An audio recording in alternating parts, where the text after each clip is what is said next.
Welcome back to the Crafty Bandit. I'm Taylor, and this is my K-pop loving boy Bandit. What happens when you mix high-stakes demon hunting, a golden realm, and a derpy trip through deep space? You get the ultimate tribute to K-pop demon hunters. Today, we're shrinking down the golden era into a 2-story book nook complete with hand-sculpted idols, glow-in-the-dark demon scars, Derpy, and Sussie, and enough luminescent energy to be seen from the back row of a stadium.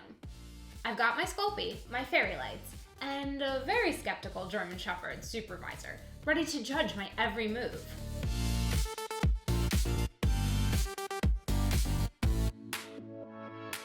Let's start with our materials. We're starting with a pinewood book for the nook structure, balsa wood, craft paper, Sculpey clay, glow-in-the-dark paint, gold paint, hot glue, scissors, a paintbrush, wire cutters, and LED fairy lights.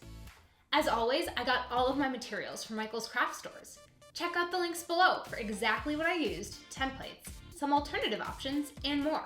We're starting with the vibes. The top floor gets a deep space makeover for Derpy, while the bottom floor is going full golden for Sussie and the Huntrix weapons. I'm using some craft paper from the Michael's Recollections paper pads, silver starlight, and darkly ever after for my wallpaper backgrounds. I'm then cutting balsa wood for the divider between the two levels. So I'm gonna go ahead and hot my wallpaper to the back. I'm then gonna go ahead and take a pair of scissors and trim the excess paper off the sides of the nook. Perfect. Now we're going to go ahead and take the balsa wood floor and put that in between the levels. Next, we're going to glue some of the craft paper to the floors and the ceiling. That's looking spectacular. Every demon hunter is only as good as her gear, so we're hitting the forge to hand sculpt the iconic Huntrix arsenal using Sculpey. I'm keeping the scale tiny, but the details sharp, shaping the blades and hilts before they head into the oven to bake until they're stage ready.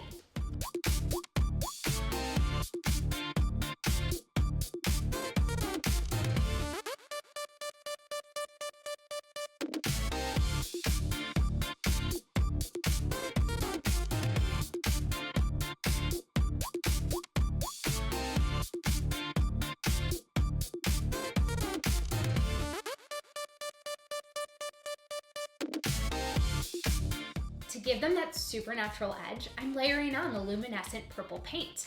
It's the secret sauce that makes these weapons look like they're humming with cosmic energy the second the lights go out. After that, it's time for the golden touch. I don't know about you, but look how cute these came out. Bandit, what do you think? What do you think of the little weapons, buddy? Wha! Wha!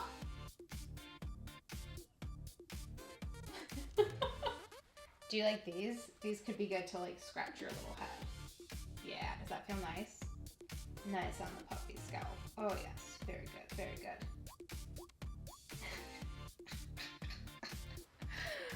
To make the stars actually twinkle, I'm taking LED fairy lights and looping them a few times to create a bit of a portal for Derpy, and then roping them around the border of the nook and along the back.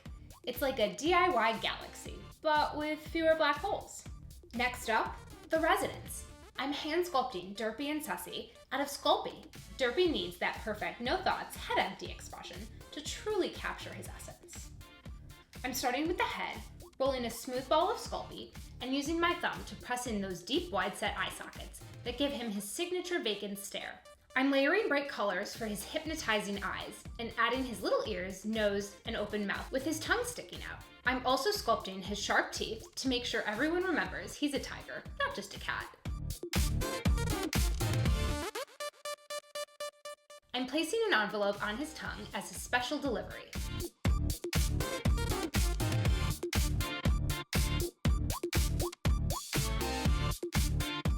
Once his face is looking sufficiently cute, I'm sculpting a chunky teardrop-shaped body that sits low on the ground, blending the neck seam seamlessly, so he looks like one continuous chaotic bean.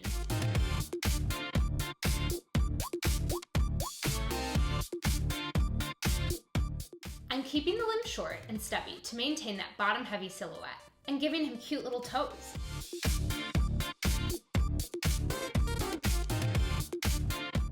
I'm then taken a needle tool and texturing all of his fur, making sure he looks perfectly sturdy before he heads into the oven to solidify his status as a cosmic legend.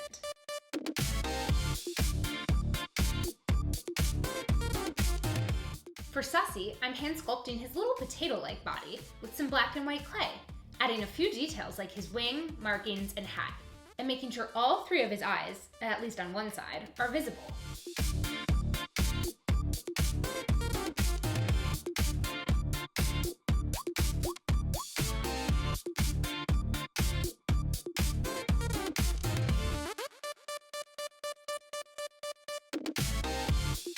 Once he's baked and set, he needs a vantage point, so I'm folding a crisp geometric cube out of vibrant purple craft paper.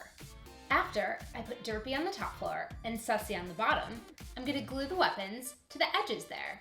That looks perfect. Now I'm going to work on adding the demon scars to the borders and the pedestal. Simply cut out zigzags of purple paper and glue them around the border. I then went in with glow-in-the-dark paint to outline the demon scars and draw zigzags on the pedestal to really make them pop. I even gave Derpy's eyes a thin coat of paint to make his stare even more spooky. And there we go. Since Huntrix runs the show, I've sculpted all three members to sit right on top of the Nook, surveying their kingdom. They're small, but they've got big don't mess with us energy. Check out my website for the full sculpture videos to see how I did this. Bandit's a fan, clearly. He's got great taste in music and even a better ear for a bridge.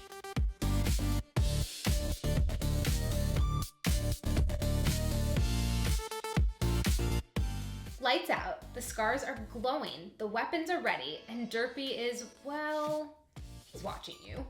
Always. Thanks for venturing into the K-pop Demon Hunters universe with me.